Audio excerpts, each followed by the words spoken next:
My dear soul warriors, I hope this video finds you well.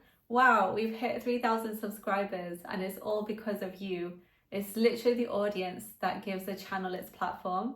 So I want to say thank you so much for supporting me, for joining me in exploring different types of topics that we have had on this channel so far. And for those of you who have stuck around for like 8-9 years, thank you so much. I really appreciate you. And I'd really want to take this time in this video now to really appreciate you. I've been talking about topics recently, especially that are not easy to digest. These topics and these perspectives are not sort of mainstream. And so I really want to thank you for taking the time to watch them and to take my, sort of mini lectures and lessons seriously. And I mean, I don't see it as lectures, it's just me sharing information, but I've seen someone call it a lecture, so thought I'd run with it. But, I really appreciate you actually paying attention and giving me your feedback and sharing your thoughts and making it feel like I'm really part of a community. I don't feel like I'm doing this alone. I feel like you're with me. So thank you so much. And, it's so easy to just click away from these videos and to go on to the next flashy thing and, just watch entertainment. Entertainment is also a necessary part of life.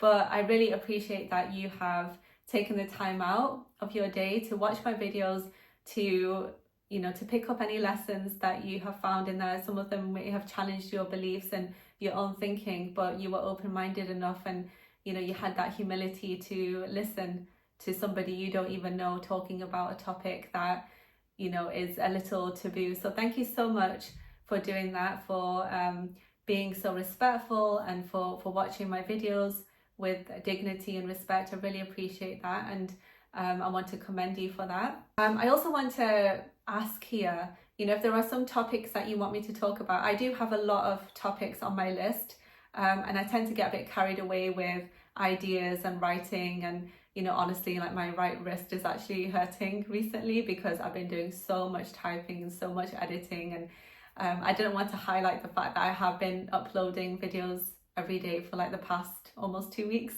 and I didn't want to highlight that because I don't know if I can stay consistent with that and I can carry on doing it, since history speaks for itself and I've not been very good historically at being consistent with this channel, but I'm trying to be, and especially now that I feel more comfortable being on the camera, I hope that inshallah I can be more consistent. But let's see how it goes. I'm not going to promise anything this time around because I don't want to break promises. But I'll keep trying. And what would help is for me to know a bit more about you. I want to know who my subscribers are, because I don't see a lot of information, you see, on the analytics part of YouTube. So I don't know much more beyond just like basic demographic information.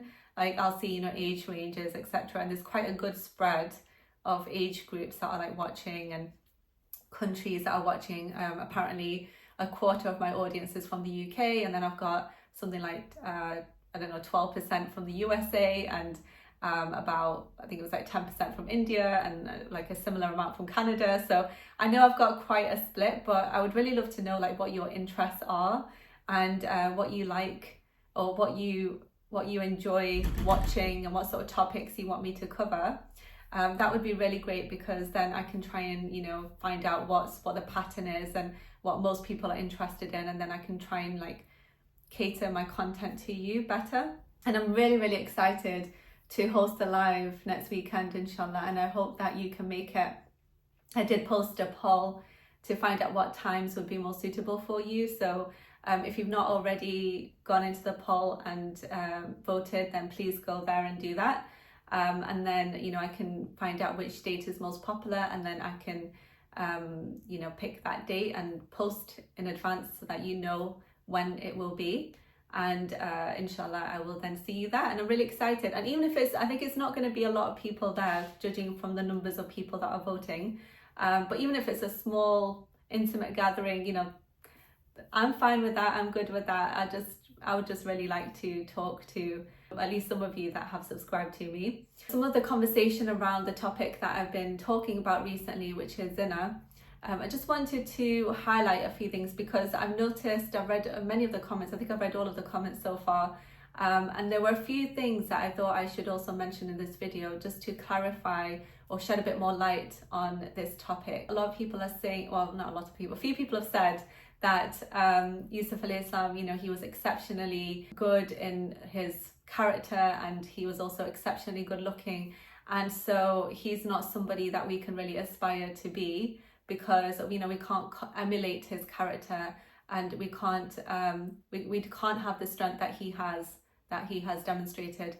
And because a few people have said something along this line, I just want to clarify and shed my perspective on this. Now, the way I see it is that, the Quran has been revealed to everybody of all over the world, it doesn't matter what culture you're from, what society you're from, which country you're from, what demographic you're from.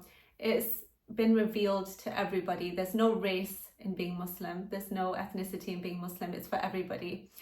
And, there are teachings in the Quran which can be difficult to follow if you're from a certain culture that clashes with the beliefs and the lifestyle of those teachings. And sometimes, when you're striving and you're going against the flow of the culture that you're surrounded by or that you choose to be surrounded by, because a lot of this is in our own choices about who we befriend and, what our environment is, etc. So when we're making these choices and we're struggling in our environment, this doesn't necessarily mean that the teaching is just for that time and is for that place or for a certain environment. The teaching can be for everybody. That teaching about remaining chaste and being in control of your own actions, this is actually for everybody of all generations for all time. So the only reason Allah gives us examples of prophets and their behavior in the Quran is so that we make the effort to copy them. It's not just like, we're reading the stories for fun. It's not a story time thing. It's literally we're reading them so that we can learn the lessons and apply them to our lives. So in this situation, to really simplify the entire story, what I will say is that just look at Yusuf alayhi salam as a human. Just see him as a human. You don't need to see him as a prophet. Just see that he was a human because, at the time when the prophets were around, and if you were living in a time when a prophet is around, then you would have seen him as just a human as well. Because remember, like Yusuf alayhi salam, he was a slave. So he wasn't sitting on a throne. He was a slave at the time. And by the people around him, they didn't think he was on a higher status just because of his looks and character. So that's really important to bear in mind because he was a human and this is how we need to see him as well, as a human who is demonstrating in simple terms that you can have control of your own impulses and your own actions. That's it. That's a bottom line from this story, from the morals that this story is teaching. The moral of the story is that you have control over your impulses and we should fear Allah and do the right thing because that will help us. Because if we keep ourselves committed to one relationship, then that relationship will be strong, stable. We need to work on that. If that relationship is not working, because I've seen, some comments along these lines as well, then conversations need to happen. Tough conversations need to happen. Zina is never justified. It's never excusable. And it has consequences. So even when you commit any big sin, like say if someone went and killed somebody, but they did it by accident and, they were feeling remorseful for that, then they still have to face a consequence that person is not in existence anymore. They still have to face the consequences of that, even if they feel remorseful and they repent. So, all actions and all sins have consequences, and we have to understand what those are, because sometimes, understanding why something is sinful can help you to build up that resistance against doing it. I hope this clarity helps. Basically, Yusuf alayhi salam is a human who demonstrates a human quality of self-mastery. He's able to stop himself from doing wrong. And this is what Allah is teaching us to do, that we need to be able to practice the same self-restraint that he does. Because if he can do it, then Allah expects that we can also do it, that we can do it. We do have the ability to do it. It's in our own hands whether we make the choice to or not. So I hope this clarifies that topic a little bit better. If there are any more topics that you want me to talk about, or if there's anything you want me to touch on regarding this topic, then please let me know and I will do my best to accommodate.